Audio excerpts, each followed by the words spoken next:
As I watch what's going on in this election process and in the media and the news, if it isn't by this election so apparent that we are living in a narcissistic society, and we are in the middle of the biggest gaslighting campaign that we've probably ever seen, at least in our lifetime and in many generations, on what's going on in the media and what's going on in this election process. Whether you're on the right for Trump or Cruz, or on the left for Sanders or Hillary, what's going on here, you know, in our election process with, you know, certain candidates winning elections in certain states. And then we find out that, well, no, you don't win. Just because you win a state doesn't necessarily you win the state, because you have these things called delegates that go to these conventions and nominate the candidate. Now, people kind of understood, that there are delegates, and then you got to technically vote for the person. It's always the presumed nominee. What people didn't realize, okay, was the inside baseball, the stuff like on the Democrat side with the super delegates. They can apparently just vote whoever they want, and then after you win an election, you're supposed to the candidate's then supposed to go in there and wine and dine these supposed delegates to get them on their side, okay? Because you're only guaranteed on the first ballot that the delegate in the state you won votes for them. Then you're supposed to go in and do these backroom deals, which was basically all you can call them, to say, well, you're going to be, even though you got to vote for either Sanders or Trump or on this ballot, on the first ballot, but you can go into the rules committee and change the rules because you're really with me to take away the vote of the American people and give it to somebody who actually didn't win in a state.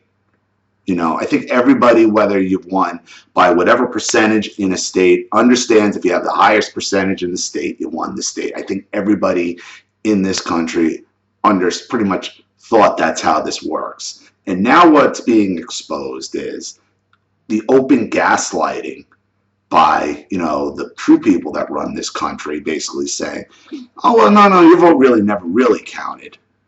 Or when you got Ted Cruz saying, I won the last 5 elections in a landslide, even though they canceled elections in Colorado and Wyoming.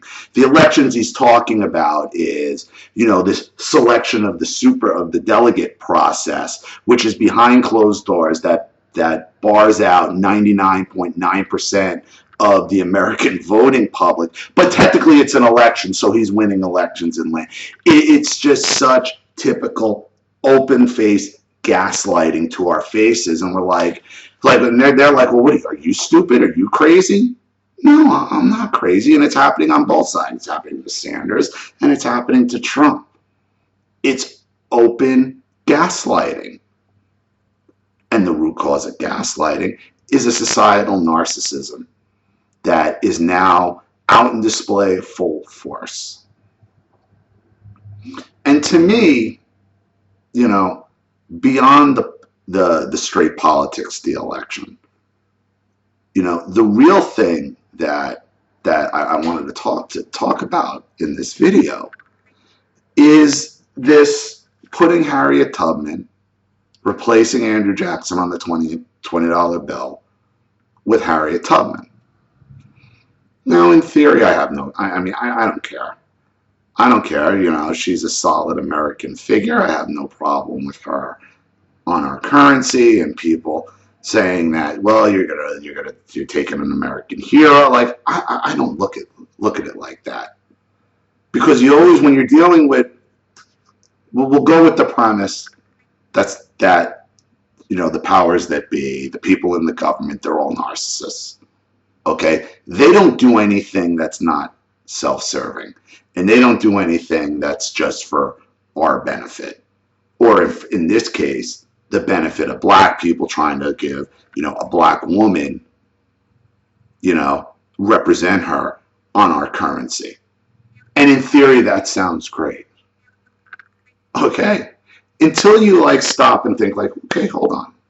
We're going to put Harriet Tubman on the $20 bill. Okay, so this is a boost for women. This is a boost for black people. This is a boost for black women. Right? This takes care of all this. Now they're represented. Perfect. What an honor. And in theory, it should be an honor. Till you stop and think about an American currency and what happens to it. And I'm not saying there's really anything you can really do about it. Okay, what happens with our currency? But when you look at the realities of our society, and we're going to put this prominent black woman who sacrificed so much for so many different things for black people, for women, in a time of civil rights, and represents so much, such a cultural icon, such an important figure, that we're going to put her on our currency. But now, how is this going to look? And my first question would be to black people. Are you going to see the irony the first time? And you know we're going to see this, okay, over blood-stained Harriet Tubman $20 bills over some kind of drug dealing, some kind of robbery. Think about that image now. Bloody Harriet Tubman's on the body of dead black people, who most times it's black on black crime, okay?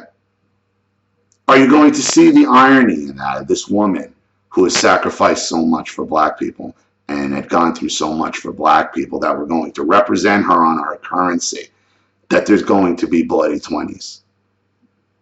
Not an epidemic, not because of Harriet Tubman. This would have been with on Andrew Jackson's anyway. But now we're putting her on this $20 bill. Or how about when we're when out in the strip club, they're going to be throwing Harriet Tubmans at strippers. Again, not much you can do about it, because that's happening with Andrew Jackson's anyway. Are you going to stop and see the irony here? That this is some kind of, this is fake. This is a fake gesture. When terrorist money is being exchanged with Harriet Tubman's, what does that say to the legacy of Harriet Tubman? And again, nothing you can do about it, because most of the world runs on American dollars. But is this what's best for black people? Because the reality is that's what's going to happen, because it's going to be American cash. Or when rappers start singing about throwing around Tubmans or robbing Tubmans from people. Is that not going to happen?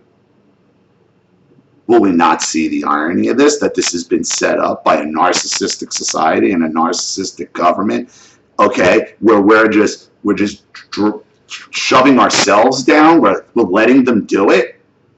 Listen, I'm all for Harriet Tubman. I don't necessarily have a problem with her being represented on our currency, but there's going to be a very distinct irony about it. An irony that I don't think as a society we're going to have the balls to call out. So yeah, now it's going to turn into this racial fight, like, oh, you just don't want a black woman on the $20 bill. And I'm thinking, I haven't heard this argument anywhere that I'm making. I'm just thinking about this long term. I personally don't care who's on our currency. I really don't. I really don't, because I know what happens to it when you think about the reality of what happens with our currency, and there's really nothing we can do about it. But for us to have this epic battle, which the media is now trying to push on us, to make another faux racial fight over putting Harriet Tubman on the $20 bill, it's pointless. It's pointless. It solves nothing. They're going to put her on anyway. It's going to solve nothing, and it's actually going to harm the image of Harriet Tubman by putting it on the $20 bill. Because now you're just putting her on a piece of cash. Cash that's going to be thrown at strippers. Cash that's going to be used to buy drugs. Cash that people are going to die over, that's going to be blood spattered. Not that the same thing doesn't happen with the currency now. But is this the best representation for Harriet Tubman to be put on the $20 bill? Does it solve anything? Does it help black people? Does it help our society? No. It's a gaslighting ploy to get us to fight over some stupid racial issue that doesn't even exist.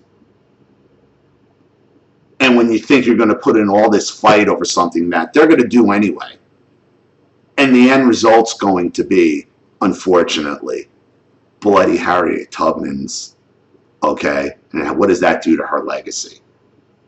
What does that say? What does that do to the legacy and her sacrifice? What's the image now? Now every child that sees this $20 bill, I don't think it's a good thing. And not because I have any affinity for Andrew Jackson or having a white guy or a black. I have no problem with it. But let's not fight over something that's being set up to us, being presented to us by a narcissistic society, which the end result's going to be what I have just stated. So, thank you everybody for watching. PayPal link is in the description box if you'd like me to read your story on the channel. You guys know what to do with it. Please leave your comments in the comment section below. This is Ollie Matthews. Thanks for watching. I'll see you all again shortly. Bye.